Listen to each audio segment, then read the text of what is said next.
Bonjour, mon nom est Danielle Birken. Aujourd'hui, je vais vous parler de mes 3 déclics qui m'ont qui m'ont conduit à accompagner mes clients à un diagnostic managérial à partir du MBTI.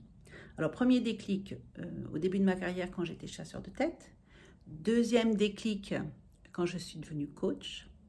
Et troisième déclic, quand j'ai réalisé tous les risques de stress et de burn-out qu'il pouvait y avoir intrinsèques à la fonction du manager. Donc je commence par le premier déclic. Donc comme chasseur de tête pendant 8 années, j'ai remarqué que ce qui faisait la différence entre deux candidats, ce n'était pas ses compétences métiers, mais c'était vraiment sa personnalité. Il y avait des candidats qui étaient tout ternes, d'autres qui étaient tout en apparence. Mais les candidats d'exception, eux, c'étaient les candidats qui étaient capables à la fois de parler de leurs compétences métiers, mais aussi d'avoir un discours juste sur leur personnalité, d'être capable de dire leurs talents forts et leurs points de vulnérabilité. Quand je suis devenue coach, c'est donc tout naturellement que j'ai eu à cœur d'aider mes clients à mettre de la conscience sur ces talents managériaux, sur ces pépites d'humanité que chacun avait à l'intérieur de lui et qui pouvaient lui permettre de devenir un manager singulier, un manager unique avec ce qu'il était et pas seulement avec des méthodes de management ou des techniques de management qui avaient pu lui être transmises. Mais je me suis heurtée à une difficulté, c'était pas si simple. Alors la première difficulté, c'est que éminemment la personnalité c'est quelque chose de subjectif et trouver des mots justes pour nommer ses atouts de personnalité, c'est pas si simple. Donc parfois, je voyais qu'il y avait un peu une difficulté pour avoir un vocabulaire adapté, j'allais dire, à la perception du fonctionnement humain, du fonctionnement psychique.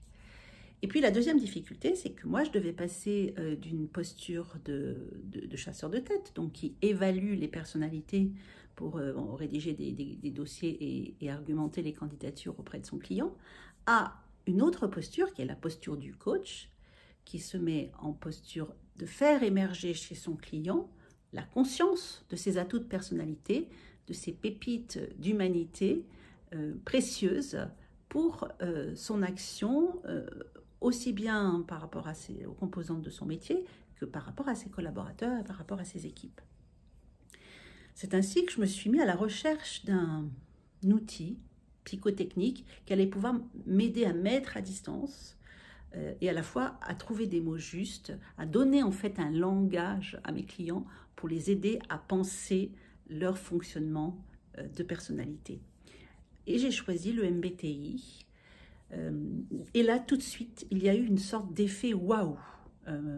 Mes clients me disaient « Ah oui, mais maintenant, ça y est, je comprends pourquoi je fonctionne comme ça. » Ou alors « Ah là là, oui, maintenant, je comprends pourquoi quand un tel dit ça ou fait ça, ça m'agace. Parce que c'est pas, voilà, il fait pas comme je fais moi et ça m'agace. » Voilà, toute différence de fonctionnement qui pouvait devenir agressif dans le réel, mais qui en fait était juste à base de différences de fonctionnement qu'il suffisait de nommer pour pouvoir les accueillir comme des complémentarités. J'ai donc aussi très très vite utilisé cet outil en équipe. Alors c'était là aussi, il y avait un côté un peu miraculeux parce que les gens se disaient « Ah ben oui, mais maintenant on comprend pourquoi on n'arrive pas à fonctionner ensemble. C'est parce qu'on est très différents, c'est pas parce qu'on s'aime pas. » Voilà. Et du coup, ça donnait un langage commun à toute l'équipe pour penser les différences et là aussi pour gommer les stéréotypes, pour gommer les jugements de valeur et pour accueillir chacun dans ce qu'il était, dans sa singularité et dans ce mode de fonctionnement. Donc là, j'ai continué à travailler avec le MBTI pendant pas mal de temps. Et puis, petit à petit, je me suis rendu compte que, voilà, une fois qu'on avait son profil, ben, ça ne suffisait pas. Je me rendais compte que beaucoup avaient passé le MBTI et puis l'avaient rangé voilà, très consciencieusement dans un tiroir et ne savaient pas en fait comment s'en servir.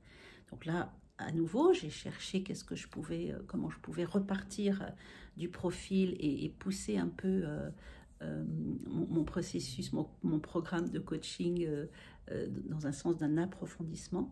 Et là, j'ai trouvé effectivement qu'à partir du moment où on a son profil, on peut travailler sur la dynamique de sa fonction, de ses fonctions de personnalité, pour les développer, pour développer sa personnalité. J'ai croisé avec la démarche appréciative, j'ai croisé avec les neurosciences. Et aujourd'hui, c'est évident que je fais un travail complètement différent de ce que je faisais au départ. C'est-à-dire que la passation du MBTI est juste un point de départ et ça commence après, en fait, dans tout le travail que je peux faire à partir des fonctions orientées, dans une démarche appréciative et croisée avec les neurosciences.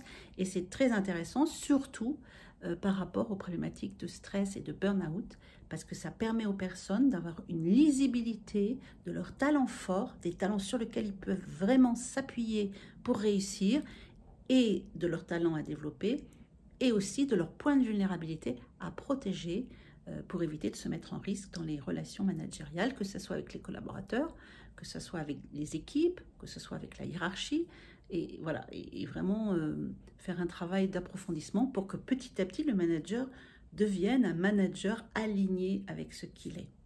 Voilà, si ça vous intéresse, je me tiens à votre disposition. Il suffit de cliquer sur le lien qui est en commentaire de cette vidéo et vous pourrez avoir directement accès à un rendez-vous d'une demi-heure où on pourra échanger sur le bien fondé de cet accompagnement par rapport à votre problématique managériale. À bientôt!